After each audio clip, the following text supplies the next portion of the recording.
Welcome, welcome, welcome to Armchair Expert, Experts on Expert. I'm Miniature Mouse, and Dax Shepard is not here today, unfortunately. He is here for the episode, don't worry. It's not a non-episode. He's just stuck in an airport. So we're doing this solo today. Today we have a really amazing guest. Her name is Jennifer Ackerman. She's an award-winning science writer and speaker. And this episode is about birds. It's really fascinating and interesting and intricate. She has many books: The Genius of Birds, The Bird Way, Birds by the Shore. And she has a new book out now, What an Owl Knows, The New Science of the World's Most Enigmatic Birds. It's a very, very, very cool topic. We go deep. We get to listen to some sounds and play guessing games, which is super fun. And because Dax is stuck, we have a little fact check takeover in the fact check. So get excited for our special guest. Please enjoy Jennifer Ackerman. He's an armchair expert. He's an armchair expert. He's an armchair expert. This is not for your benefit. You might think that we have set decorated for you. That's a lovely painting, though. I'm obsessed with crows, so Robbie had this made for me for Christmas, and it's so beautiful. Oh, it is really beautiful. And what got you onto crows? 6 years ago, I was writing at this desk, and in that enormous oak tree, I noticed this huge crow. And I just started watching this crow every day while I wrote. And then I started learning about crows, and then I learned that they are not just the smartest bird, but top 4 smartest animals, period. Yeah. Became obsessed with crows, and now we have a murder of crows who attack this hawk. So my father loves hawks. Loved, past tense. This hawk goes up every day, sails around, and the crows bomb him all day long. The hawk does not give up. They're zipping by. It never alters its path. So now, every single night, there's a show. What fun to watch. Totally. And then, I don't know what we have in our grass, but something has attracted what can only be described as an infestation of hummingbirds. Hundreds of hummingbirds in our yard. What? They hover a foot off the ground, and they just swarm. There's something in the grass they like. And they laid eggs next to the house. It had 2 little babies. They both died, sadly. So yeah, now we have a ton of hummingbirds. We have a bunch of crows, and we have 1 hawk. How great. Jennifer, welcome. Thank you. Yes, it's so nice to have you. We haven't had any bird experts yet. This is a first. Although we've had people who have written books, more generalists, about all the different senses animals have. There's been a couple great books in the last couple years. Oh! There she is. Hello. Sorry, there's no parking. You should sue me. Jennifer was just asking why I like crows, and I was explaining that from moving to this house and seeing the crows and how there's nightly crow shows. I've read all these ways to attract them as friends. I want to more than just look at them. I want to interact with them. I want them to bring me gifts as they do, and they just don't seem willing. I've gone so far as to tattoo them on my arm to let them know I'm a friend. Right. And they just won't do it. And I even think I learned kind of how to sound like them. So I've spent hours in the front yard calling to them. I can't crack it. Have you given them peanuts? I put out peanuts. I put out shiny things in the peanuts. I put out meat. I've put out everything that's recommended. Apparently, they're supposed to like a challenge to get their food. They do. They like to work for their food. Yes. Or play for it. Yeah, even better. That's what I do for my food. Have you ever befriended a bird? I have not, but I have dear friends who have. And it is mysterious. For one thing, these birds are such individuals. So because one bird behaves in a certain way doesn't mean that another member of its species is going to act in the same way. And you may just have a social group of crows here that are not particularly interested in interacting with you. They also have a hawk around here, as you point out.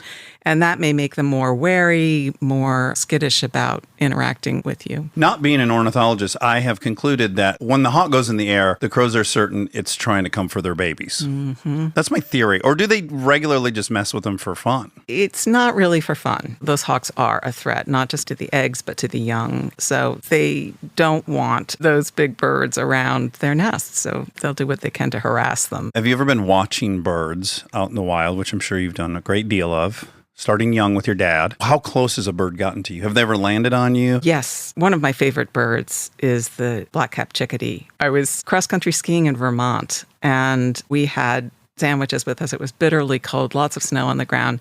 And we came to this clearing. We started to eat our sandwiches, and these black-capped chickadees just came in, so sassy. They literally would land on your fingers and just pluck bits of peanut butter and jelly sandwich from my hand. Yes. I couldn't believe it. And then I've had lots of interactions with other birds in my work. The Kia in particular comes to mind, which is a crazy smart New Zealand parrot, renowned for its playfulness and also its problem solving, its cooperative behavior. Ooh. And when I went to visit Kias, it was actually in Austria. There's a research facility there, and they have a lot of Kias.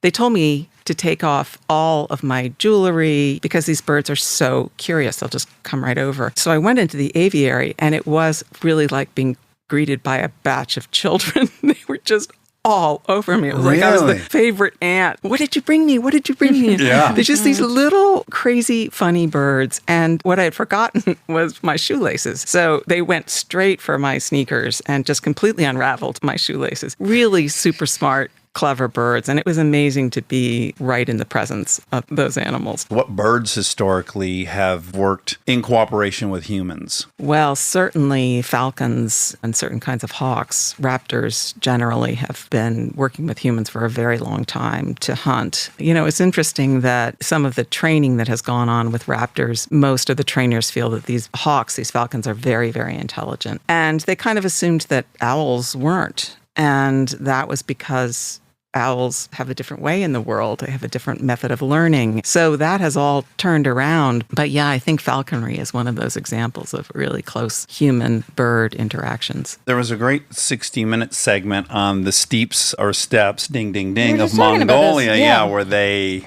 fly the falcons and the falcons help them hunt. And it's incredible. And that's clearly been going on for a long, long time. Yeah, it is. And these birds really are quick to train and very food motivated, so they're easy to work with. One time, my wife and I were in England about 13 years ago. We were at some weird manor. There was an on-site falconer. He had many birds, one of which was, I forget the species, but he said it was the biggest species of owl. It was enormous. It landed on my wife's arm, and the wingspan was like 6 feet. It looked like it was going to carry her off. And he told us this crazy story that his previous owl, he flew for years, and on one trip, it grabbed a mouse. And he got concerned, and then he was flying it at home, and then like a month later, it got a rabbit, and then ultimately it attacked the neighbor's dog, which was a good-sized dog. I think that was probably a Eurasian eagle owl. They're the second biggest owl in the world. The biggest is the Blakiston's fish owl in Japan, but the Eurasian eagle owl is a ferocious hunter,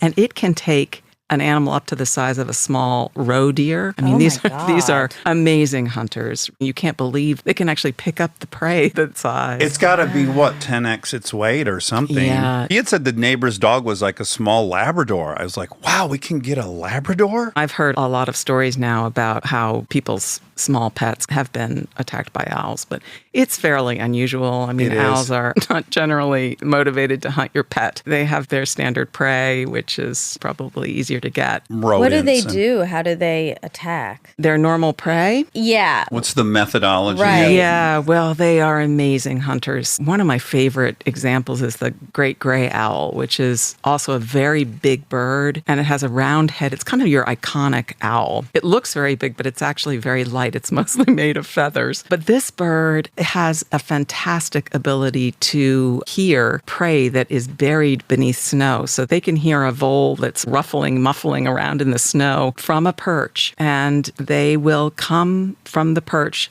hover above this sound, and then really by sound alone, they can target this vole, or it might be a mouse. They go down head first because they're trying to sense exactly where the animal is. And then at the last minute, they thrust their feet forward and they will seize the prey. They have razor sharp talons.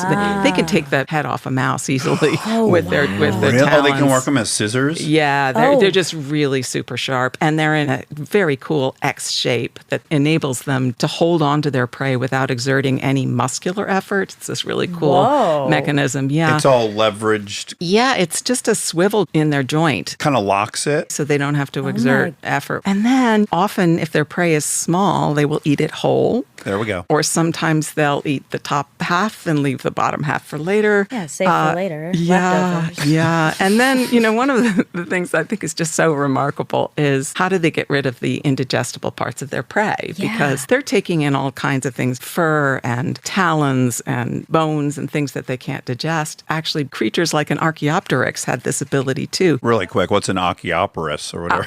Archaeopteryx is the flying dinosaur. Oh, like a pterodactyl looking Yeah, thing, or- right. Okay. And they share with them this ability to compress the indigestible parts of the prey in their stomach, and then they move it out the esophagus, and it comes out as a pellet. I've seen photographs of this, and it's one of the main ways that they find owls is by These looking for pellets? pellets on the ground, and they're filled with fur and little bones.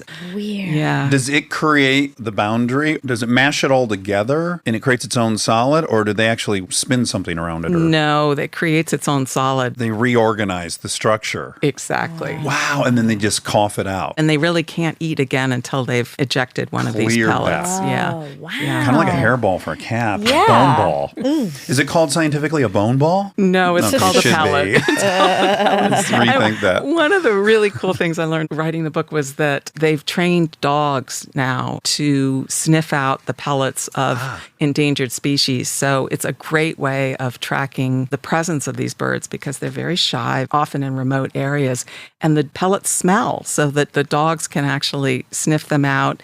They'll go find them. The pellets will be at the base of a tree where the owl is actually roosting. Well, then I have a curious question. On the border of Utah and Arizona, there's these incredible windswept caverns, and we were exploring them, and we came upon a very large pile of tiny bones on the ground. And then we looked up, and about 20 or 30 feet up on the side of the face, there was a big hollowed out cave, and in it was a huge owl. So I wonder, do they not always eat the bones, or can they eat around them? Or I wonder why there were so many. We assumed, it picks them clean and kicks out the bones. Yeah, there probably is some of that going on. Also, it's possible that there was a nest there and there were young. There were. That might explain it as well. They're tearing pieces of meat off the And bones to feeding to give the- to the young. Oh, wonderful. Or another animal could have found the pellet and broken it apart. These were like full. Oh, big. Yeah. Oh, wow. And it was a pile. Hundreds of rodents obviously had contributed to this little monument of bones. Some of the statistics about how much these birds eat. I got to see a powerful owl when I was in Australia. It was in the botanic gardens in the middle of Sydney. This bird was at the top of the tree as another big owl.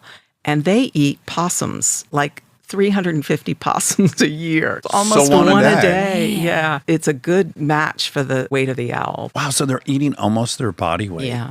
Wow, that kind of goes against my understanding of things that are cold-blooded versus warm-blooded. That generally us warm-blooded animals have to have more calories to regulate our body temperature, but cold-blooded animals don't. What do we think is going on there? Why would they eat so much? Well, they're expending a huge amount of energy. If you think Okay. about what it takes to be a bird, I think about hummingbirds, which you Oh, have my in your gosh. yard here. They're just flapping at a million miles a minute. So they have to take in quite a lot of energy in order to sustain that. It's hard work being a bird. Yeah. It really is. It takes tremendous energy to hunt and to raise young. And they don't ever seem to lay down. But they do sleep. Well, I read that according to you, they sleep sometimes with one eye open, owls. Yes, they do. And that's true of some kinds of birds that actually sleep on the wing. Oh, I've heard this. Do like albatrosses Yes, maybe? Can exactly. They They sleep sleep half their brain? Half their brain. It's called unihemispheric sleep. And they are keeping an eye on things with one side of their brain and What? they're resting with the other. Oh, And my God. yeah, we're not sure that that's the case with owls, but they definitely do sometimes sleep with one eye open to watch out for predators. People don't think of owls as having predators, but especially the small owls have to really watch out because even bigger owls will eat them.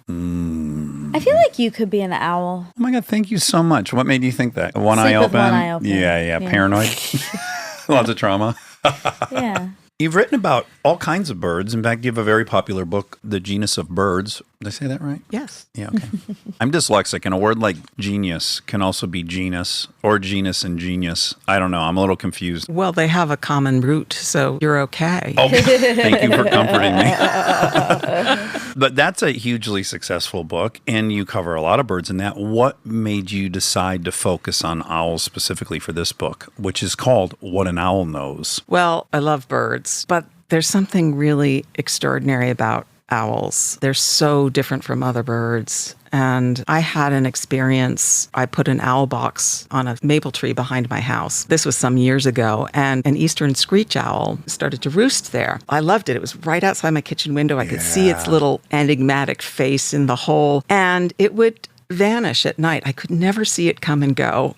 But in the morning, there would be like the wing of a blue jay. Once there was the whole body of a mourning dove just hanging out of the hole. And then you would watch it kind of twitch as it was yanked inside by this hungry little owl. Whoa. So they're just such extraordinary birds. And, you know, when I thought about writing about them, my head just began to kind of sizzle with questions like, what makes an owl an owl? And why are they so different from other birds? Why did they cross that boundary into the night? They have this reputation for being wise, but are they in fact smart? So I really wanted to explore those questions and find out what we actually know about owls. Turns out we do know quite a lot. You know, we've been studying them for a really long time, and it's only been in the last decade or so that we've had some of the innovative technology that's allowing us to solve some of the mysteries and riddles that have been around for centuries. So it turned out to be a really good time to write the book. Well, it does seem from your book that the owl has captivated the imagination of humans from the very beginning. Do you want to talk about some of the first records of our obsession with owls? Yes, it goes way back. I think we've been living wing by shoulder with these birds for virtually all of our existence as a species. The first representation of a bird is in the Chauvet Caves. It's what they think is a drawing of a Eurasian eagle owl or a long-eared owl. It has those funny little plumicorns at the top of its head. And it's a very good representation of the owl. It's probably 36,000 years old. So longer than humans have been in the Americas. Yes. And it's way down deep in this Chauvet Cave in southeastern France. And I just love to imagine that some distant relative of ours went down into the depths of this cave and very deliberately drew this profile of this owl. I mean, it's so marvelous. And it really is the beginning of the record that we have of the human obsession with owls. And they're in the stories, the myths, the symbols of just about every culture in the world. They're really the most prominent symbol among all birds. Beyond eagles. Beyond any other group of birds, by a lot. You know, the attitudes towards owls range quite a bit. Yeah, I was shocked to learn it's not universal. Far It's a from universal. polarizing bird. Very much so. There are cultures like the Ainu of Japan that revere the local Blakiston's fish owl, and they consider it a protector of their villages. And the Yagan people of Tierra del Fuego, they consider the barn owl the wise grandmother who gives them life-giving water. So you have those cultures. And then on the other side, you have cultures in Belize, Nepal, Kenya that really believe that owls are bad omens. Like and evil. Oh, evil. no. And that if an owl comes to your house and calls, somebody in the house is going to die. Oh, God. Yeah, so it's not that they think that the owl actually causes the death, but just that it's the bearer of bad tidings. I wonder if J.K. Rowling thought of that, or if a publisher pointed that out, like, hey, this book's not going to do great in Nepal. But I think it still did. It still did. It transcended. It's really interesting. I mean, it went global, and it had an impact on some of the bird markets in places like Indonesia. They would sell pet birds. They never had an owl until the Harry Potter books hit there. Oh, really? And now there are multiple species of owls sold in those markets. Are they easy to breed? They're terribly difficult to keep in captivity. I mean, they make the world's worst pets. Yeah. They'll hoot all night long, which makes for difficult sleeping. Well, let's start with the idea that we are diurnal, they're nocturnal, not a great match. Yes. And they will shred things. I mean, they have very sharp talons. Might be great if you have a lot of documents you don't want. Well, like if Trump had a few of those flying around Mar-a-Lago, he would not be indicted right now. Right. Yeah. Also, they eat live prey. Yeah. So you have to supply them with live animals or frozen, possum a fresh. day. Yeah, exactly. So that's not It a good also idea. seems rough. They want to be out and about. Oh, yeah. Of the many animals that seem heartbreaking, that's high on the Yeah. list. It's like when people want primates as pets. They're just the worst imaginable pets. Picasso was quite obsessed with owls, yeah? He was. Young girls and owls. We'll skip over young girls. We'll go to the owls. One is problematic. The other. I think it was in 1946, and he was in Antibes. There was a little owl, which is actually a species of owl, that had been injured, and it was on one of the ramparts of the museum where he was working. And he got this owl and healed it, and then he took it back with him to Paris. The descriptions of the two of them, I think Picasso was obsessed and charmed by the fact that this owl had a face very like his. Yeah. But they were both really super grumpy with each other. So the owl would snap at Picasso and Picasso would swear at the owl. And so it was this They were an very odd couple. cantankerous relationship. It was also very much an inspiration for Picasso. The motif of the owl appears in etchings and ceramics for really decades after that. Bit of a muse for Picasso. Yes.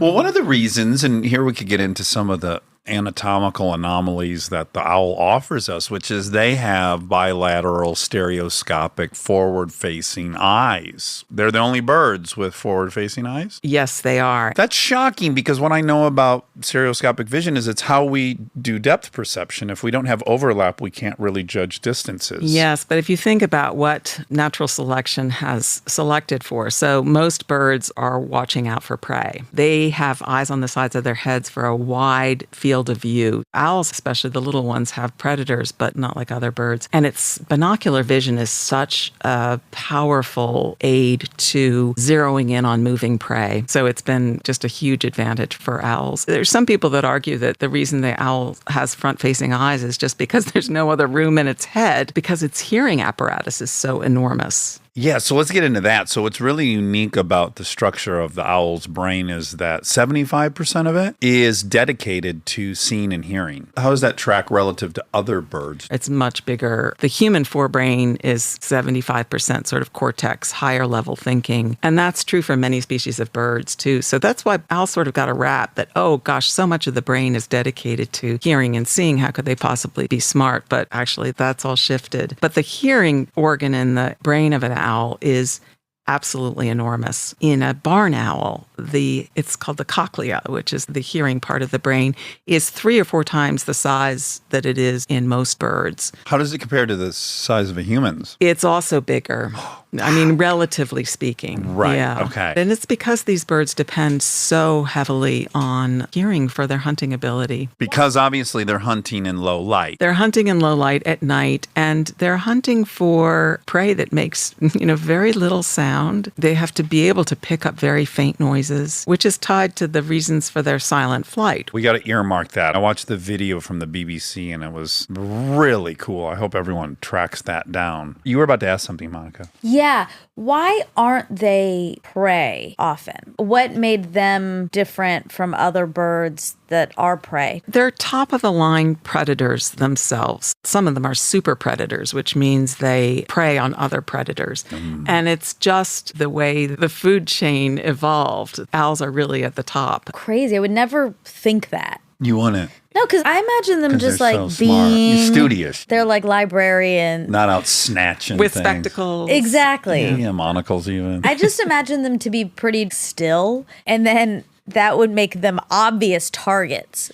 But The that's a first- stereotype. Well, the first thing you'd have to think of is just their size, right? Relative to the other birds of prey. But they're not. They're huge. Are they huge? Oh, God, yeah. Well, some of them Some are. of them, that one that landed on Kristen, that's 6-foot wingspan. Well, I know, but regs. But Regs, so we had an owl. This is the most spectacular thing, and I want to know how to get one to live at my house because I learned this from you that they don't make their own nests generally. Owls, they take over nests, They evict people. or they're abandoned. But sure, Okay. they're also landlords. They kick tenants out. But we were in the pool late one night, and an owl landed right on the guest house, and it was huge. It was a big, big boy or girl. Again, we have very large crows here, and we have that hawk. It was Yeah. definitely bigger than the crows and the hawk. Really? Yes. I bet it was a great horned. It was enormous. I want to What? say it was standing about 2 feet tall or Wait, something. what? I thought owls were like this big. This is the thing. There are 260 species of owls, and they Yeah. range in size from the Blakiston's fish owl, which literally is the size of a fire hydrant. Oh I mean, it's my Baby. God. really big. And their bodies are very tiny relative to their wings Yes. compared to other birds. Yes. They range in size all the way down to the elf owl, which is, about as big as a small pine cone. That's what you need. Yeah, I want one of those. Yeah. At your house, you got to get a little pine cone one. Oh yeah, you'll get And a I'll big, get the daddy boy. long Yeah, leg. daddy long legs. Yes. But The I'll owl- train mine to like yours Yeah, and they protect better. yours. Well, maybe mine is vicious and ferocious too, Probably even not though at that small. size. Well, yeah, although small she but tiny, mighty. mighty, she be mighty.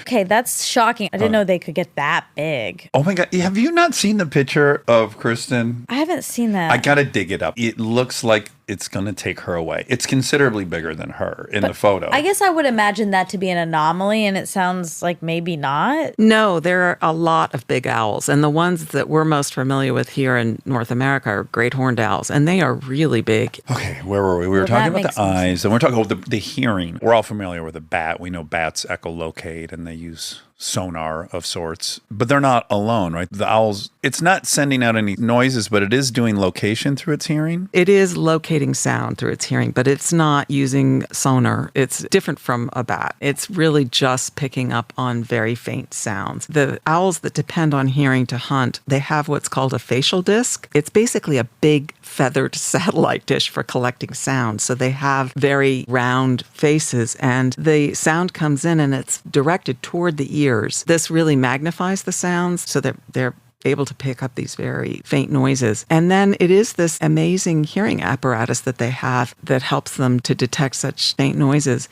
And also, some owls have ears that are asymmetrical on their heads. So one is higher than the other. Yeah. And that allows them to determine the horizontal location of sounds and the vertical location so that they can actually zero in very precisely on prey. And just to detail that with a hard example, imagine you closing your eyes and you hear a noise. We can tell that it's behind us, but we're not great at telling is it behind us on the ground? Is it behind us at 6 feet in the air? Is it behind us at 9 feet in the air? Exactly. But they can go, oh, this is behind me and it's 1 foot off the ground. Yes. Yes. Incredible. That is. They're so cool. triangulating. They are. Like a satellite is triangulating your GPS signal on your phone. Their asymmetrical ears can triangulate that little sound. That's right. They can detect the difference in time that it takes to reach one ear or the other. And this is a question of microseconds. And that's really what allows them to determine the horizontal location of a sound. Yeah, we can work that out. Like if you can imagine, let's say that the mouse is behind the owl to the left. So it makes a noise and it's going to hit the owl's left ear just a microsecond sooner than the right ear. And then its brain knows, oh, it's on my left. But then above that, because there's a height difference, it'll also calculate that and determine where to. I mean, that Crazy. seems impossible for a tiny little brain to do all that. It really does. But that's the thing. We're so biased toward the big brain. Birds have these tiny little brains, but they are packed with neurons. That a typical brain of a songbird or a crow or a parrot, they have twice as many neurons as similar size primate brains and 4 times as many neurons as mammal brains of the same size. So they're just packed with neurons, which allows them to really punch above their weight. Yeah. There's also a tricky thing with intelligence, with its neocortex to mass ratio, which is relevant. I only know this from primates, but like a capuchin monkey doesn't have a bigger neocortex than, say, a colobus monkey, but relative to its mass, it does, and it's infinitely smarter. Yes, so relative brain size is a big thing, and owls have very large brains for their body size. There we go. Along with parrots and corvids. Corvids are crows. Yeah, crows, jays, magpies. Yeah. We have an ongoing, not debate, but we had an issue on here once because I read a list of the smartest animals. From a website called Sentientanimals.org. which I think someone puts out on their own without any real. No, it's a .org, so we trust it. Monica trusts it. Yeah, we had so many That problems list. with the list. Well, he had Wait. so many problems with the And list. the Monica was really mad at me that I had a problem with the list. Yeah, but It was owls a- weren't on there, and they should have been. Well, now. Now I know they should have been. Well, this is an interesting question because we are really in the infancy of understanding the minds of other animals. We don't know how to measure intelligence, even in ourselves, much less in other creatures. We have some things that we're good at measuring and some things that we were just completely clueless. There are kinds of intelligence that go beyond ours. Oh, yeah. Yes. Even within ours, we have an IQ test, which tests a certain band of our intelligence. But emotional intelligence is certainly more vital when you are a social primate that needs to interact with other primates to stay alive. So what's the real intelligence? Exactly. Pattern recognition or cohesive group participation that results in ample resources? Right. We're just starting to tease apart the different kinds of intelligence in a person, and animals of all kinds, and birds, in particular, they're pointing out a lot of really important differences in the kinds of ways of knowing in the natural world. So owls would not be on that list. Crows probably would be. Because they can do an 8-step problem. Yes, and they're good at solving physical problems the way that we are. So, of course, we think that's... Yeah, we we're think that's evaluating it super through smart. our lens of intelligence. Right. And I think there are just other ways of being and knowing, and we're just beginning to scratch the surface. Stay tuned for more Armchair Expert, if you dare.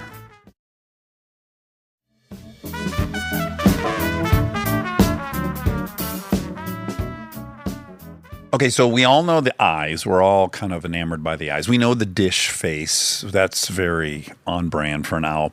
And then, of course, probably the most mesmerizing aspect of them is the way they turn their heads. Yeah. It's both terrifying and intriguing. It's very uncanny to see what looks like an owl sort of turning its head all the way around. But it is a myth that they can turn their heads 360 degrees from a front-facing position. They can turn them 270 degrees, which is many times more than we can, 4 times more, I think. Yeah, it's 3/4 of a spin, a little more. It's a very good And then twist. they go in either direction, so they can cover 360. Yes. But this is true of many other kinds of birds, too. It's just that their necks are more visible than an owl's neck. You can actually see the turn. And with owls, it just looks like they're, rotating It their looks like a whole tank heads. turret. Yeah. Is that the word, turret? Yeah. I'm going to ask you a lot of words.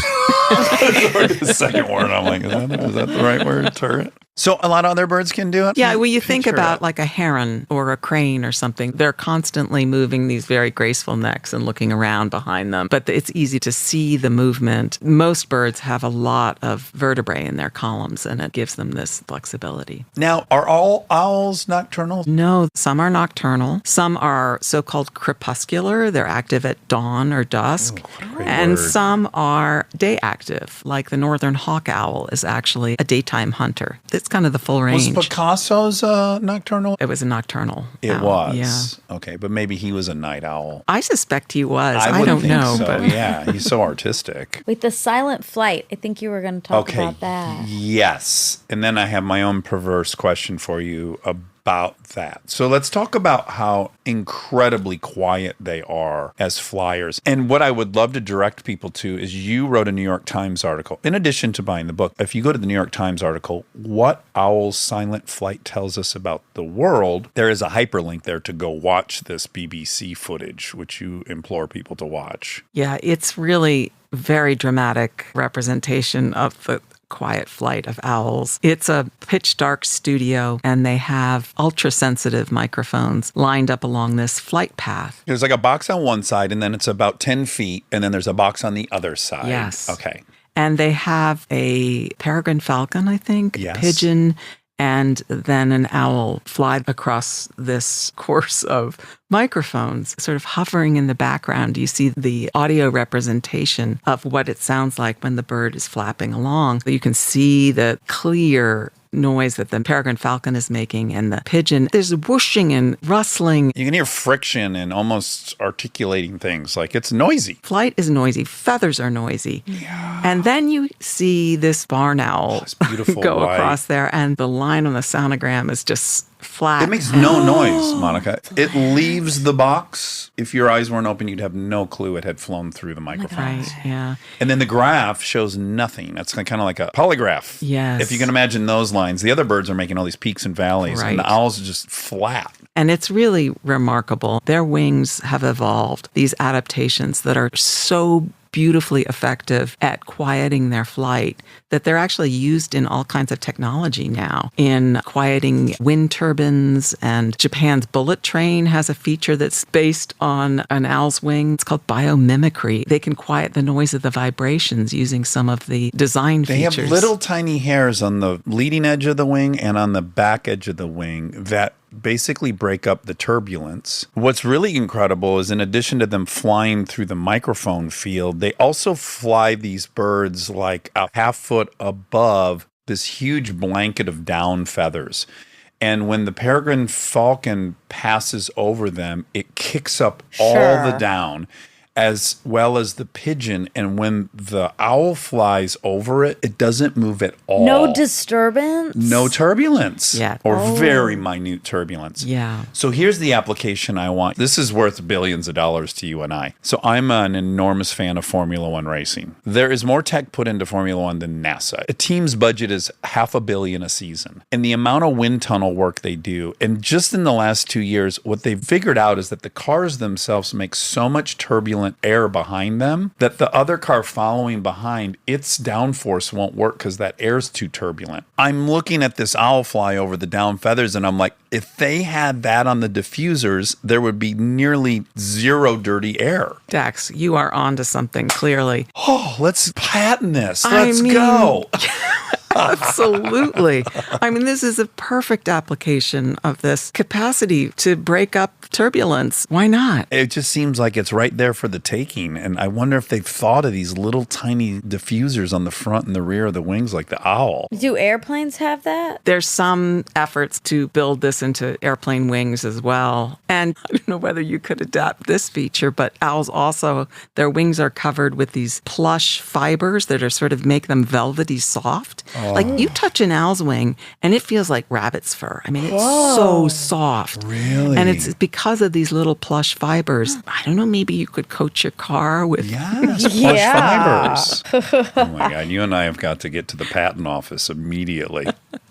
I have a bizarre question. We'll get back into owl facts, but I have an anecdotal observation about people who love dogs. Bear with me. I think that people who had very complex manipulative relationships with parent figures are very drawn to dogs because you can love them and they love you back. And it's clean and there's no manipulation, there's no narcissism, there's nothing. Now, so my curiosity to you is, as someone who, your father was a bird watcher, you're a bird watcher, you obviously surround yourself with bird watchers.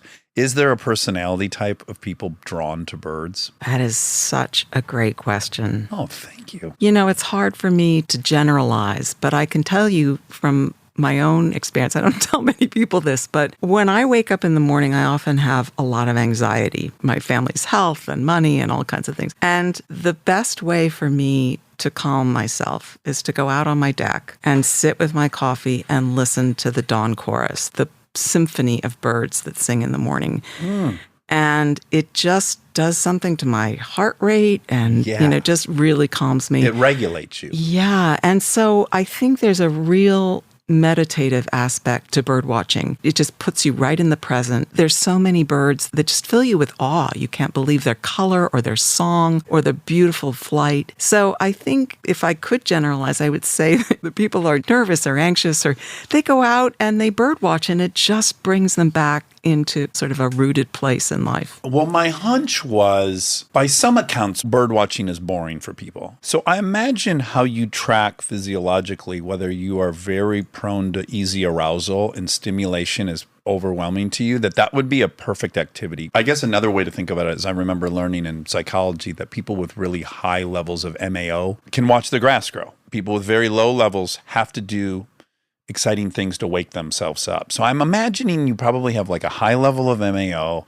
and that you're pretty sensitive to stimulation. Are you sensitive to loud noises? Yes, I would much rather sit and listen to the dawn chorus. Yes, Yeah. I love that though. Increasingly, I'm aware of how absolutely vital it is that we're all so different. We need all these variety of people so we can understand our world. I couldn't agree with you more. And some of the people that I met working on this book, they're obsessed with owls. They've spent 45 years of their lives focused on a particular species of owl. And thank goodness for those differences, those people that are just willing to Yeah. give in this way. Or Jane Goodall, whatever her weird mix of Yeah. psychology and biology that opened the whole world to us. The other person that comes to mind, she's a citizen scientist. She's not a trained scientist, but her day job is running an emergency room facility at a major hospital. Oh, wow. Well, that's high stimuli. Yeah, and it's trauma all day long. And what does she do in the evenings?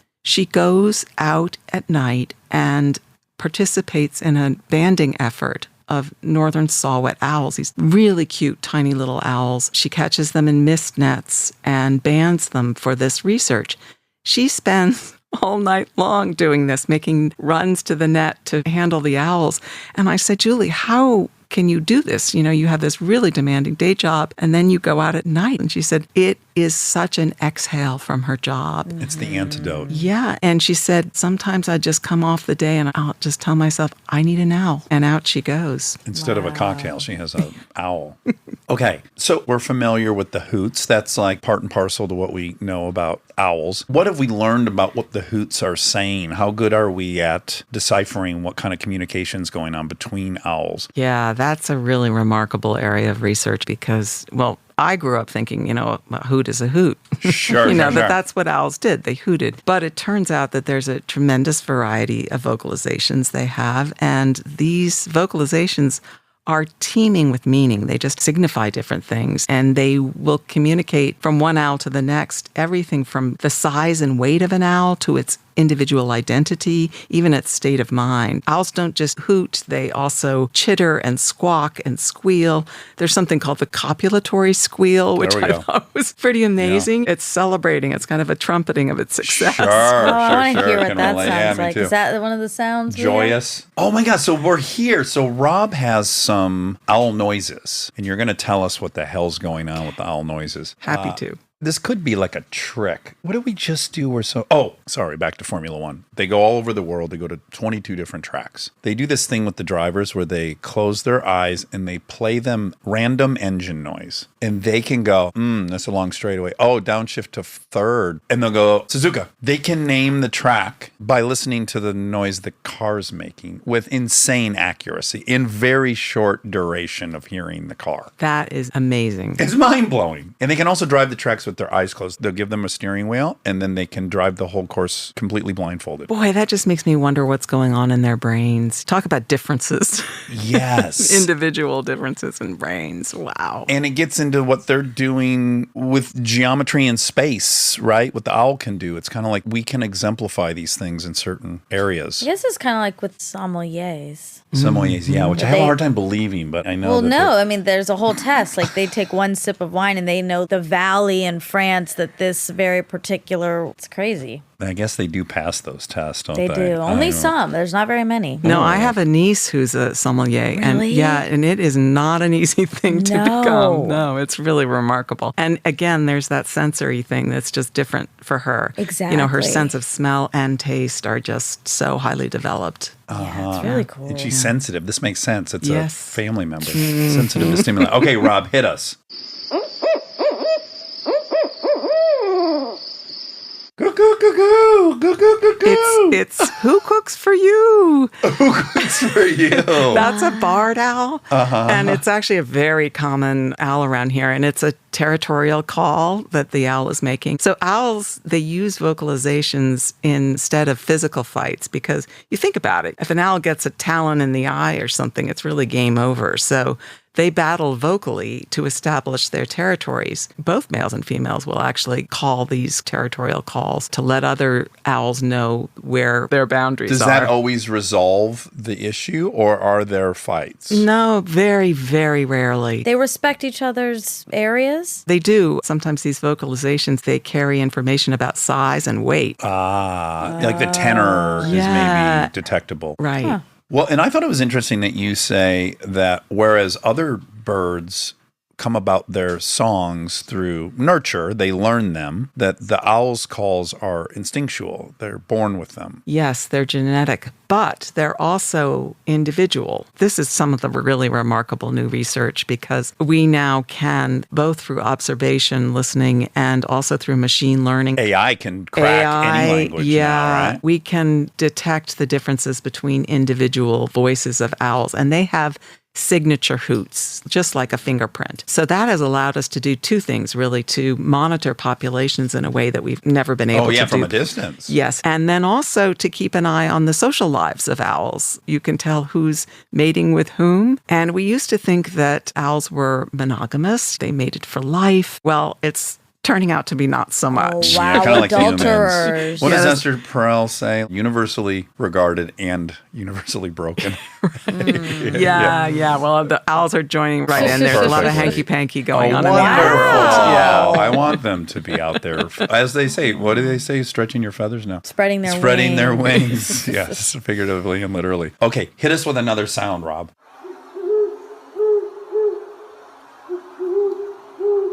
That one sounds eerier.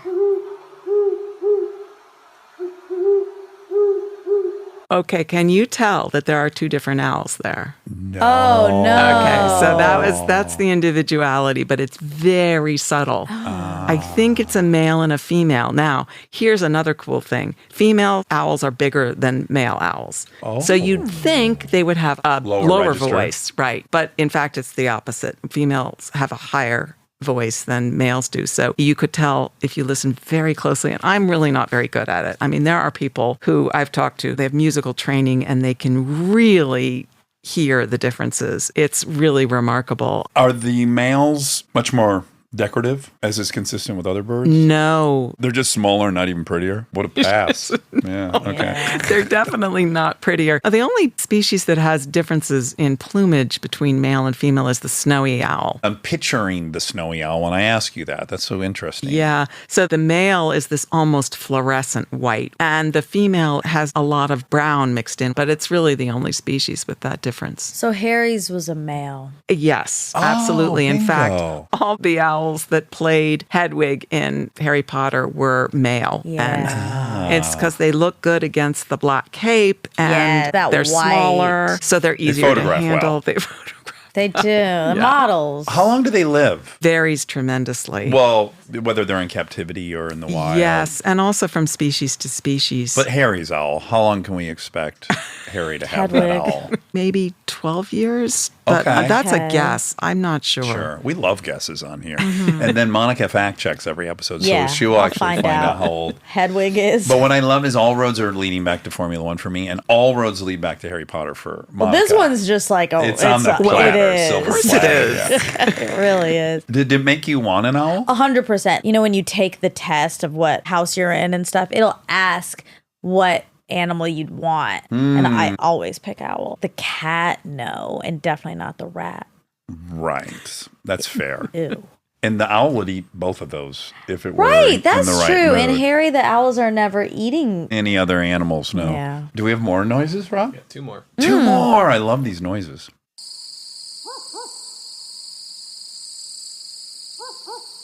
Hold on a second. Just the whole thing was just absolutely euphoric for me. All the insect Yeah, I noises before we know. even get to that. Will you hit me one more time with that? That was Summertime. so pleasurable.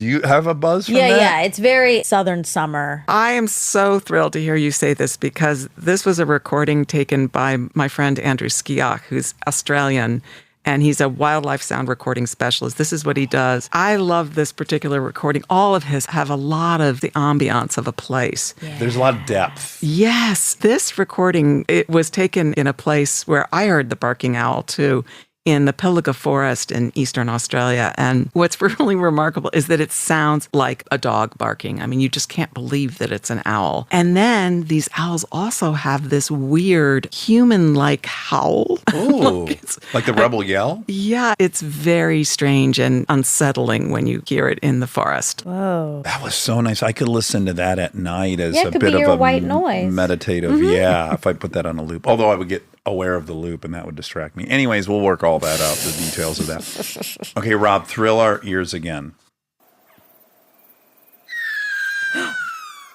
Ooh, that one's scary. been a murder. Yeah, that one scares me. Someone's been attacked. What is going on Okay, there? well, that is a sooty owl. It's got this weird descending whistle, like just a screech. Wait, do they live in Belize or in Nepal or these other? Because now I can see where people would think those were Same. evil. Yeah. No, they're also an Australian species. But this kind of call makes it clear to me why some people considered these birds evil spirits or... Yeah. It sounds possessed or something. Yeah, it just doesn't sound like a bird. It sounds like a human in distress of some kind. Right. Let's hear it again. It sounds like a baby in distress. Yeah. Oh, wow. Yeah. Like a Oh, crying that's crazy. bad I would baby. probably, like, if I heard that out my window, I'd go outside and see if someone needed help. I found this insanely interesting that they make noises within the egg. So they actually start to hoot when they're still in the egg. And you can hear the little chitters That's inside so the egg. cute. I know. Mic Isn't up that a nest amazing? and hear all that little. And then some species of young owl, when a predator is attacking them in their nest, they're completely defenseless. They can mimic the sound of a rattlesnake. Yeah, this is the burrowing owl, which is one of my favorite species. And when, say, a raccoon or a skunk is threatening the nest, these little baby burrowing owl chicks will make a sound exactly like a rattlesnake. Wow. And it just completely freaks out the predator. A lot of human researchers and things, they'll back away from a Yeah. bird. Have you ever heard one in real life? A rattlesnake? Yeah. I mean, I've heard it, but I don't know if it in person in front of me. I had an archaeology class in college, and we would go dig up in Stunt Ranch, like in the Santa Monica Mountains. And we were walking through this field, and all of a sudden it was just like crazy, like someone came up on one. I couldn't believe how loud it is in Ew. real life. You instinctively know, even though that's your first time hearing it, you know, Danger. get the fuck away from that noise. Like, you just know. It's so primal, that Yeah. response. Yeah. It's in our evolution to Will know you that's play not it? a friendly. Oh, you want to hear a rattlesnake noise? Yeah. Okay. Now we're kind of off And topic. then too but that's bad we don't have a recording of the burrowing owl chicks doing their Yeah. imitation. Exactly. Oh, I thought you were trying to make that noise. Oh, Oh, wow. what's the whole? Upon hearing a strange sound, Okay, well, maybe we'll do it in the fact check. That was the Wait, you do have most the burrowing eclectic owl doing it. smattering. We do? I thought that's where that was going. He's now surfing the internet, as you heard. That was like a collage or a kaleidoscope of every kind of noise on planet Earth. That hit us all. Weird. Okay, because Yeah. I think there is one on there somewhere of a Oh. burrowing Oh, owl well. chicks doing this imitation. I would love that. Okay, so there was a few things that was a revelation to me. One is I think of them as being, of course, very solitary. But you say the villages of Serbia, long-eared owls roost together side by side in colonies of hundreds of birds. Yeah, like you, I think of owls as solitary. I don't think of them as living together in these groups, but they do. There's a little town named Kikinda in Serbia that is now very proud of this huge colony of long-eared owls that gather there. They're really very interesting social entities too, because the owls within them are learning from each other about good hunting grounds, what's dangerous, what's not. They're communicating to each other this kind of material and learning from each other. Is there a environmental force that's bringing that to fruition? Like, do they have increased predators there that they are safer in a group? Yeah, well, what's happened is there's been agricultural development. An abundance of rodents. Yeah, so there's great hunting around, but then they've also collected in these villages because it's very protected from any kind of predators. And long-eared owls are subject to predation from other owls too. Oh, you Got got a it? burrowing owl doing the sound and a rattlesnake. Do you Oh, wanna- great. Okay, do don't a- tell Don't us tell which. us which. Okay. Okay.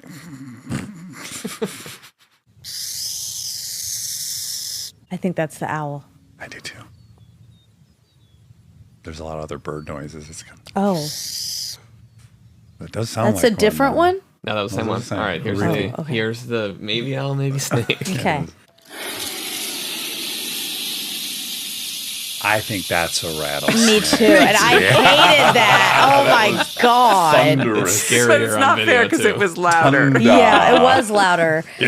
Okay, so we were right. Yeah. Yeah. But that was a really good Absolutely. sound. Look, let's put it this way. We had too many context clues. If Yesterday, Rob said, I want to play you a noise. He played that first one. We would think it was We'd a know. rattlesnake. We'd think it was rattle. Okay, tell me about, I found this interesting, that the researchers in Finland who are looking at Ural owls have to wear hard hats. Owls are incredibly fierce defenders of their nests. They will attack. If a researcher comes to measure chicks or band the chicks in the nest, they will get hammered by these owls. And Denver Holt, who works with snowy owls in Alaska, has gotten hit many, many times by female snowy owls, sometimes by males. And once he got just hammered in the rear, and the talons went all the way through his Carhartt pants. Oh, God. And its ass. Yeah, Okay. it got really, really nailed by them. So it's a problem, though, because if you wear a helmet, they'll smash into it so hard that they will damage themselves. So some of the researchers in Finland, they wear these leather helmets that are softer. They're working in concert with farmers in Serbia. And I thought this was interesting,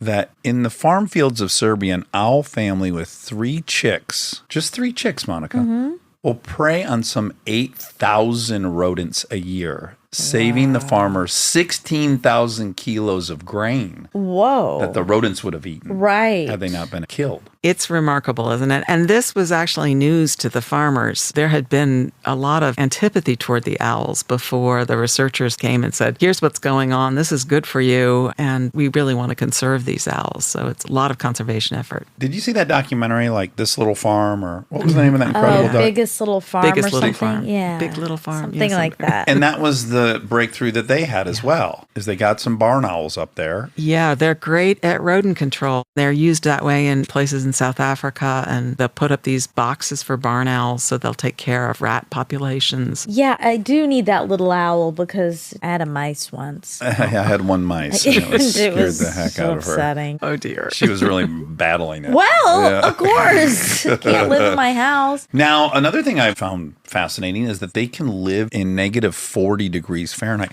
We think of, well, I grew up in Michigan, so we're told, oh, the birds have to fly south because they got to be where it's warm because they're cold-blooded and they can't move around if it's cold. But negative 40, that's like polar bear level. Yeah, well, their feathers are tremendous insulation. You're talking about snowy owls here. They even have feathered feet. One of the cool things that has been learned recently is that we thought most owls were sedentary, actually. They didn't move around. But now, because of satellite telemetry and some of the new technology in that regard, radio tracking, we understand that owls migrate just like a lot of other birds. And the cool thing about snowy owls is that some of them migrate north in the Oh. winter. So they're going into the depths of that freezing, dark Arctic winter. The big puzzle was, well, why? Why would they do this? Well, to fight the snow walkers. Is that what they were called? White walk. White walkers. Beyond the North Wall. Well, I also discovered that these birds can hunt large eiders, huge sea ducks, over the ice there. So it's a great source of food for them in the deep winter. Oh my God. They're so brave. I want to see a nature show of them hunting. Yeah. I haven't seen enough of that, and I really want to see them in action. Yeah, it's pretty dramatic. They're just unmatched in their hunting abilities. And it's so beautiful to see them with the quiet flight and the killer kind of focus that they have. And Silent They're called killer. the wolves of the sky, they're you called the said. wolves of the sky, right? That feels perfectly accurate in that perhaps a bald eagle or a big turkey vulture or something, we could think of them as like lions or something. But there's so many tools employed here by the owl that make it unique in that way. Yeah, I think so too. And I think of wolves as just at the top of their game. And that is certainly true for owls too. Yeah. Well, it's just a delightful book, and I think Oh, it's so I think they're cool. so cool. I don't know if I have room in my heart for yet another bird species that I'm going to be obsessed with, but I'm getting there. This I can pushes me take in it that on. direction. You want to do that one? Yeah, I'll take on I'll owls. represent crows, you represent owls, Okay. and then maybe Wobby Wob could pick a bird. Do you have, does one come to mind, Robbie? It would have been owls. Oh, wow. Okay, well- Okay, well, then you get owls, and you have to do mice. Why? You're doing mice No, now. that's not You how do it mice. works. Monica needs a burrowing owl. take a hawk. Honestly, they're just Yeah. so cute and comical. And they decorate their burrows. Oh my God, they're interior designers. They are in their That is way. me. Yeah, how do we get one?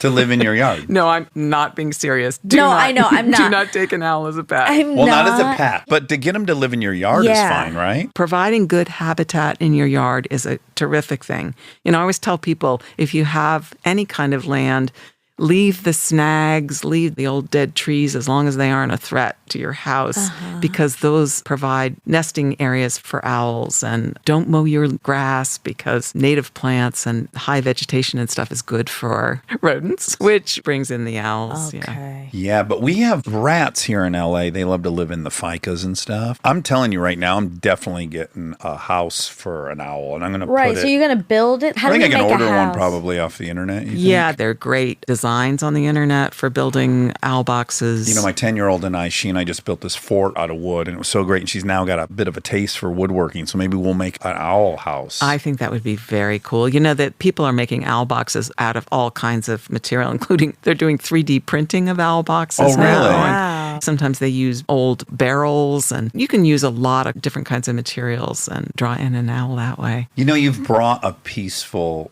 vibe to the show in the same way that those audio clips did. I like the very tone and meditative thing that's Energy. happening. Yes, I agree. Yeah, it's very calming. I'm It going to is. urge people who are like stressed out to listen to this episode. Yeah.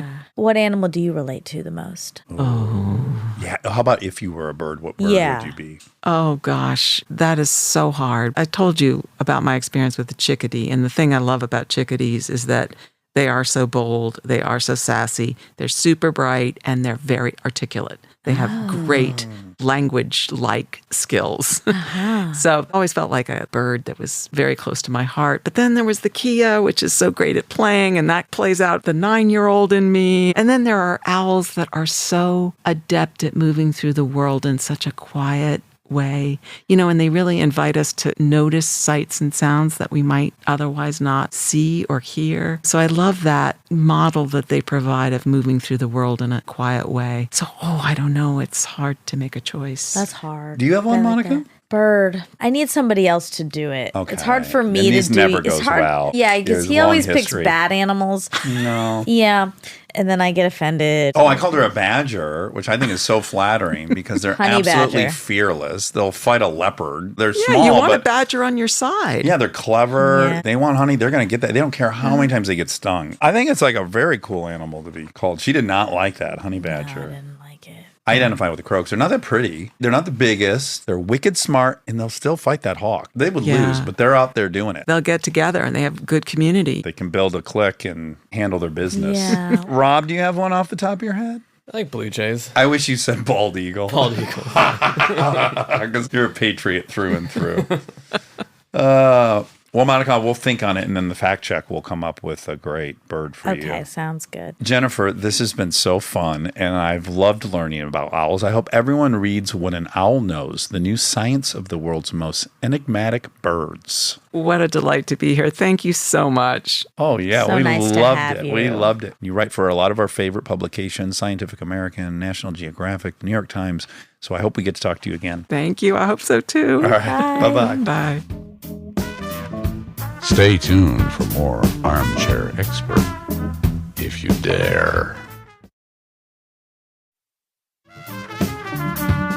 Stay tuned for the fact check so you can hear all the facts that were wrong. Welcome to the fact check. We have a little something different today. Dax is currently stuck in a airport, Boston airport. If you're there, take a gander for Dax and the family. I think they slept on the floor of the airport. So without our fearless leader, we're doing something special. We have a fact check takeover today with Liz. Plank. I was going to do a song. do a song. Remember, we're not edited. That's why I chose not to do the song. Fact check takeover. I didn't like that, That's but I okay. guess that's what it is. That- There's no redos. And isn't that life? Yes, There's no takebacks. exactly. Yeah. Okay. So we wanted to do a little takeover today because we have a new show. It's called Synced under the Armchair umbrella. It's out every Wednesday. And yeah, our first episode dropped yesterday. So if you missed it, check that out. And so what's up, Liz?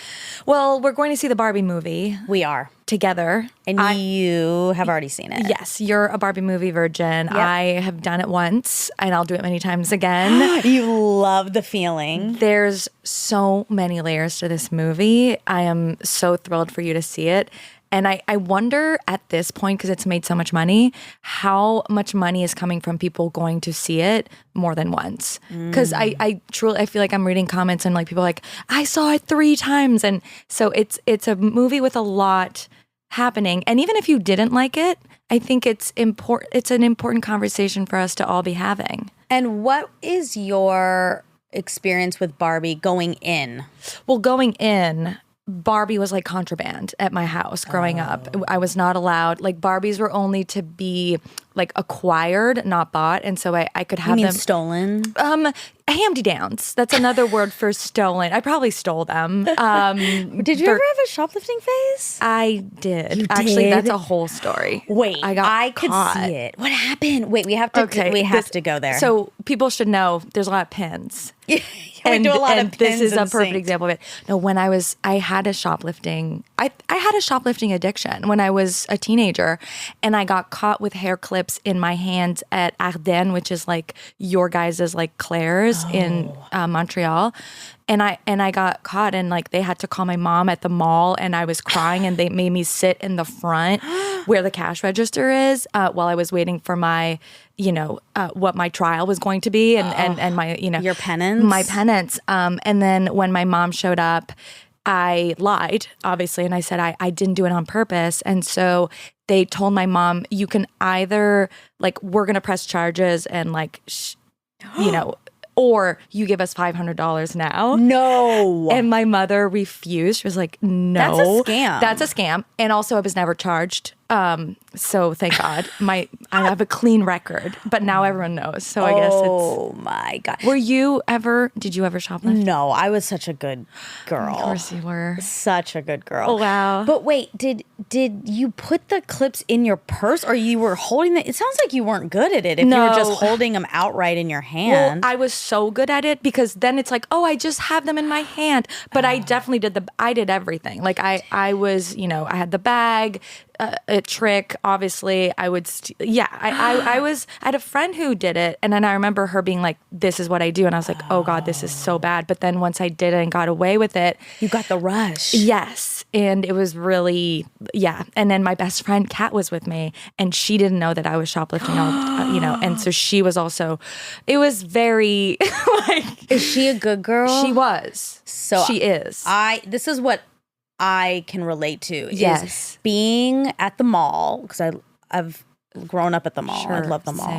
same. And being with friends that are a little bit more rebellious than me, and then they want to like go talk to boys or want to do stuff, kind of like what you do to me now. Yeah, still. like go on dating apps. Yeah, and dangerous, treacherous. I always had this like bad feeling, and also this feeling of, who are you? Oh, A little bit. Who are you really? Yeah, who are you really? Because Yeah. when we're hanging out at your house and making ice cream sundaes and watching Friends reruns, Yeah. you're one person. But when we're at the mall, you're a different woman. Wow. I mean, I think that tracks, that theory, because my best friend knew everything. Like we have a whole theory about peeing in front of each other, which is like we pooped in front of each other. Like we've known each other since we've been 3 years old, and I didn't tell her. She didn't know because that's a betrayal. Yes, because I knew it was a betrayal to also who I was. Right. I knew it was bad. Yeah. But it felt so good. So Wow. Yeah. What's the biggest thing you stole? I mean, Like a sleeping bag? Was it that big? no, I really stayed within the range of like small objects. Like I never stole like a designer. Also, I didn't care about. I mean, I was 14, right? So I was stealing hair clips. I was stealing makeup.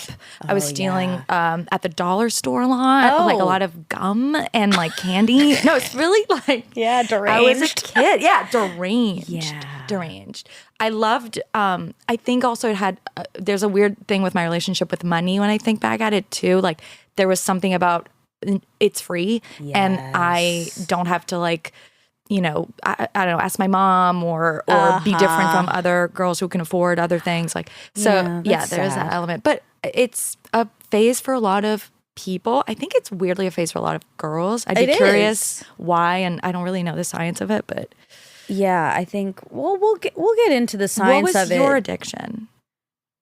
Fantasy Fantasy. was definitely my Yeah. addiction. I lived in fantasy world. Right. You know what's kind of interesting? I had a kind of weird spell relapse. I had a relapse. Oh, recently? Mhm. Okay. like Tell. like a week and a half ago, I had 3-ish or 4-ish days of full fantasy relapse. I was living in a fantasy world. Oh. And who was the subject? Who was the prince? multiple. Oh, multiple. Okay, so princes. you're in a situation like a polyamorous relationship with a bunch of princes, or they're Not necessarily. It was like in one bout, it would be one person, and then in another bout, it wasn't like we were all together necessarily. Okay. Though there was there was one fantasy that included multiple people. I'm not going to get into what it was. It was deep. But the thing is about fantasy, it's not like you're dreaming. You're not asleep. It's happening while you're awake. You're not present. You're in another world. It's weird. I haven't experienced that in a long time, and I don't know what caused it. Maybe I started acupuncture. Okay, maybe it's releasing some old. But are these new people? Are these current crushes? There's a mix. There's old standbys that definitely made their way in. But it stopped. It stopped after about 4 days, but it was really interesting. Wow. And I don't know what sparked it. Yeah, how did you make it stop? I didn't want it to stop. Okay. Oh, it was okay. And that's how I was like, like we're here.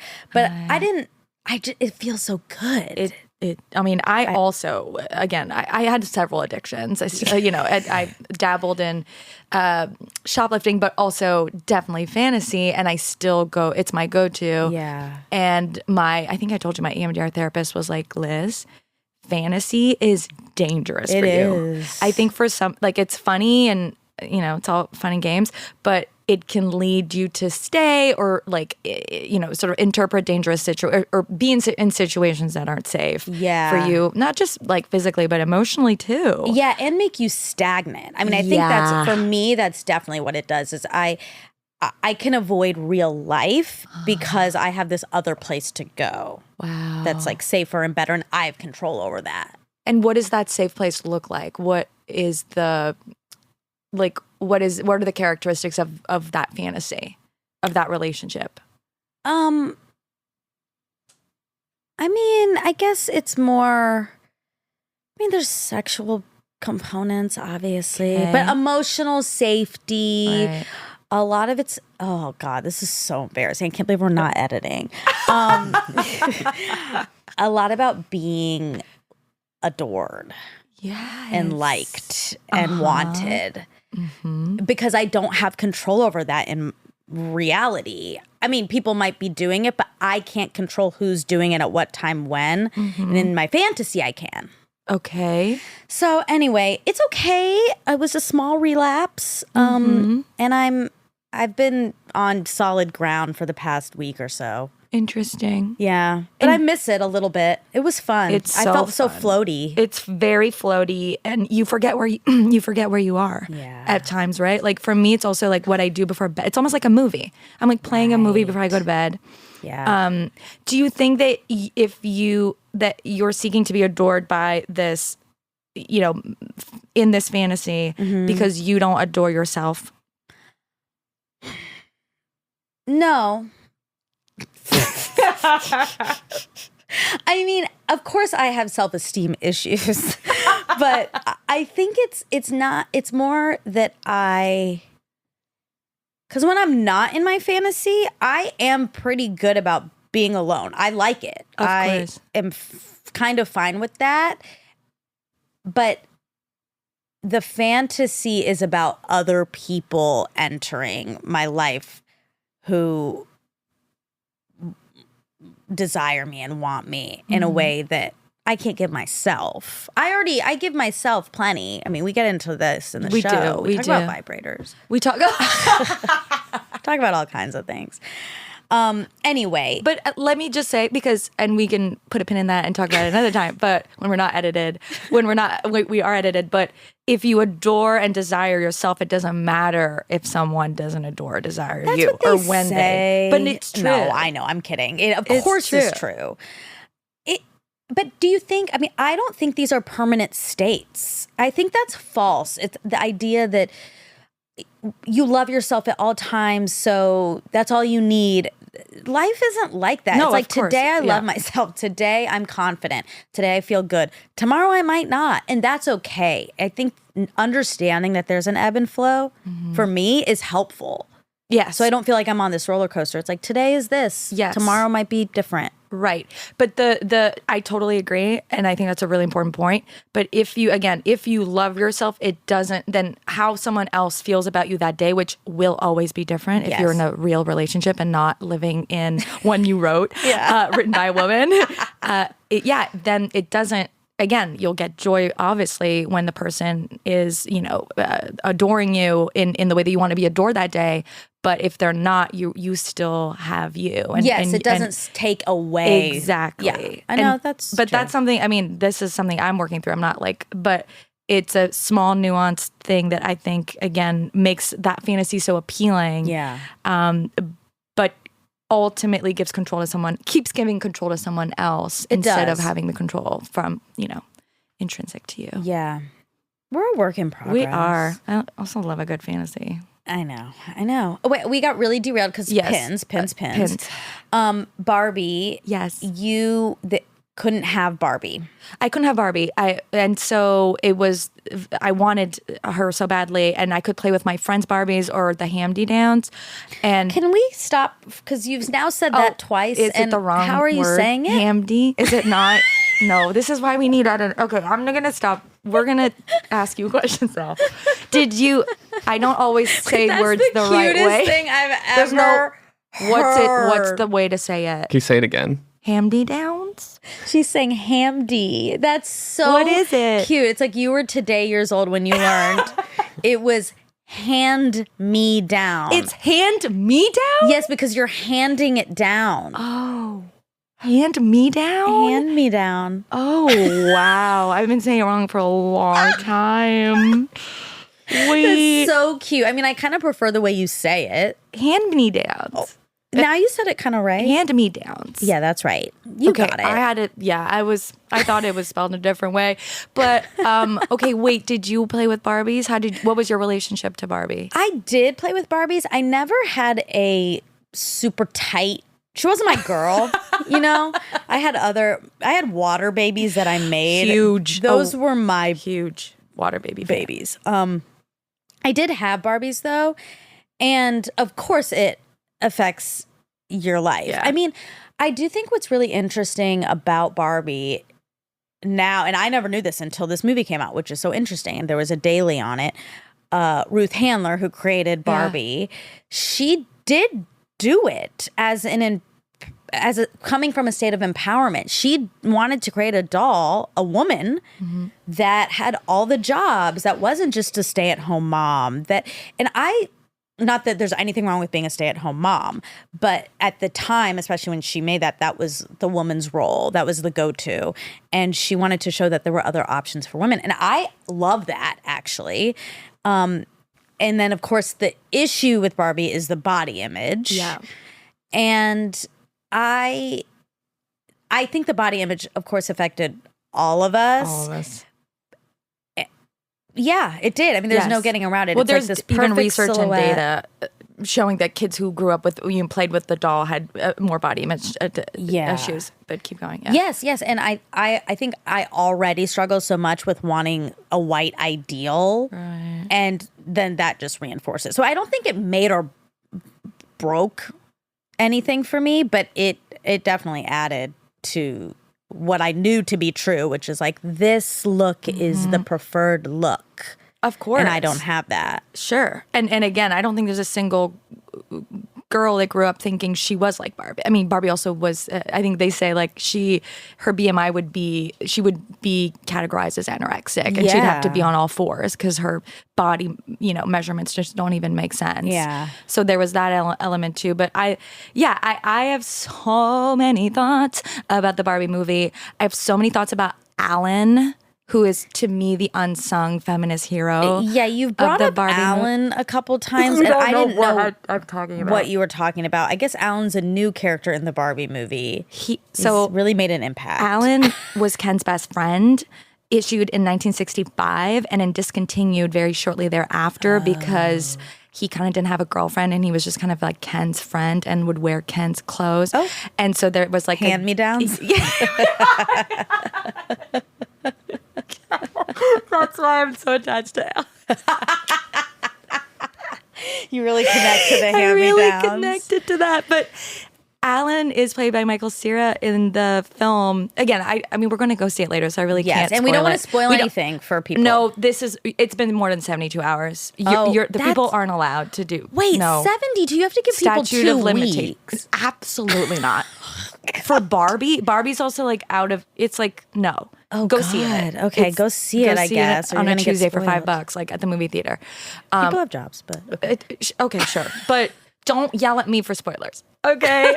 But I don't want to spoil it for you. But Alan is this, if people haven't seen it yet, or like Alan, in my opinion, Ken is not men. Ken is the ideal that men are told to aspire to. And Ken is like the least happy.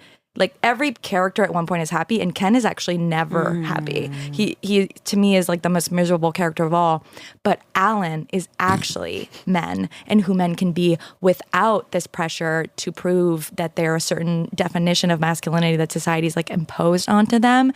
And in my opinion, is like Alan is a man. Alan is the ideal man. Alan is who men could be without the patriarchy. Wow. Yes. Oh yeah, I'm excited to meet Alan later today. I really am. All right. Well, we could, we were gonna do this for 15 minutes, and I think we're already at 18. There we go. 18. Okay, not too bad. But we haven't even started questions. I know. I want to do one question because the format of Synced is essentially the first half is what we just did, us chatting about hand-me-downs and Barbies and Alan and femininity and masculinity and fertility and everything. Yeah. We just chat about everything. And then the second half, we read a couple questions from our listeners, our amazing listeners, and we give our 2 cents on them. And we're going to do one question today just so we can kind of show you guys what we're up to. And if you want to submit, please go to the website, armchairexpertpod.com, and there'll be a link there where you can write in a question to us. Okay. I mean, this is, I guess, really on brand for what we just talked about, so we'll do this one. Great. And these questions are so amazing, and they really range. We've had such an awesome array of really serious ones to kind of more fun ones. So feel free to just send us anything. Oh my God, we're not edited in this. No, oh God, I feel the ticking time. You have to read, or I can keep singing our song, but probably. Okay, ready? I like, in parentheses, love, ? The way I look in the mirror, but hate how I look in pictures. Is that normal? This is from Tori. As a 28-year-old, personal confidence in the way I look has always been a struggle. It ranges from self-criticizing my weight, eyebrows, acne, etc. It's not that I don't think I'm good looking. I do when I look in the mirror. However, when I see pictures of myself, I'm often shocked and horrified on how I look. Is the visual I see in the mirror that I like and appreciate that different than a picture? What is more accurate in how the world views me? This feels vain and self-absorbed to write, but it consumes me. I'm embarrassed when my mom or sister post a picture which I perceive I look bad or chubby. Is this normal? How can I get over this? Oh my God. Oh my relatable. Gosh. It is. It's so relatable. It's so normal. It's not vain. No. It's what we're all thinking all the time. We have to normalize some of these thoughts. What do you think, Liz? I think it's Tori. Yes. Tori, thank you so much for putting into words a feeling that I legitimately feel like ruins people's lives Yes. for days on end because of a bad photo that they will then again assign value and meaning to. And I think that learning how to take good photos of yourself and learning like what angles you like to sort of have for yourself is a huge, again, if you're into taking photos of yourself and that's something that you want to keep doing, I think it's really important. It's as important as figuring out what clothes look good on your body and feel good for your body, right? So two people could have totally different bodies and be wearing sort of the same outfit, but have a totally different feel in those clothes. And so I think that learning how to take photos that you feel good about could help. And also remembering that almost everybody else is also looking at their body in that photo and thinking that they look, not as good or not in the way that they think that they look. The real you is in the mirror. Yes. 100%. That's why like even supermodels who, objectively have the body that we're told to aspire to, they take, how many photos they take? It's like blinking. Like they take hundreds of photos, per like even hour after being put in makeup and doing all the things on top of it. Because 99% of the photos are going to be bad. And then one of them is going to be the one that you see on the magazine. So it's this like warped view that everyone else looks good in photos and you don't, when it's like, no one looks good in photos. Yeah, that's really true. And I think everyone feels this way and everyone has a bit of body dysmorphia. I mean, this literally happened to me yesterday where I saw a video of myself. I was with the video. Yeah, you were with me. Not yours. Okay. But I was staring. I was like aghast. Like, why do I look like that? Like, I don't feel in my brain like I look like that. And then when I see the video, I'm horrified. So I totally get this. And then, you're left thinking like, I hope I have body dysmorphia. Like, I hope what I'm seeing is inaccurate because this doesn't look good. And ultimately, you can sit with that for a second, I think, and be annoyed and eye roll. That's what I do. I recommend an eye roll. But then you have to move on. It's a picture. It's a video. It's not your life. You're moving through the world in a way that you love yourself, and you forget that in pictures especially, your charisma is not coming through. It's a still image. And in life, it's you. It's your full self, and people love that and love you. So just don't put so much stock in these pictures. Yeah. Also, can I say that I saw that video and I think the person who took it, I love, and we love her, but I don't think it was shot in a way that captured you and that captured, like, it didn't actually look like you. And even when I was watching it, I was like this, I would have shot it differently. Yeah. And again, most people are not thinking about that when they take photos, but the way so much goes into a photo, so much goes into a video, and the way that it's, shot can make a world of a difference. And that has nothing to do with how, that doesn't change your body overnight, right? Right. Because of someone shooting it in a way that, distorts it. Yeah, and also that's life. We don't have control over everyone who's going to take your picture and take your video and whatever. And it's fine. Like, ultimately, what are you going to do? You got to kind of throw your hands up and say, well, I like myself. That's going to have to be that. Yes. And that's the most important part to like, right? Like, if it was the opposite, I'd be like, oh, that's tough. Yeah. But you love you and you're amazing and beautiful. And wow, like, that's the most important part. Yeah. All right, great. So that's what we do. That is synced. Check us out. We launched, as I said, yesterday on all platforms, wherever you get your podcasts, and we are weekly. So join us. Can't wait. Bye. Bye.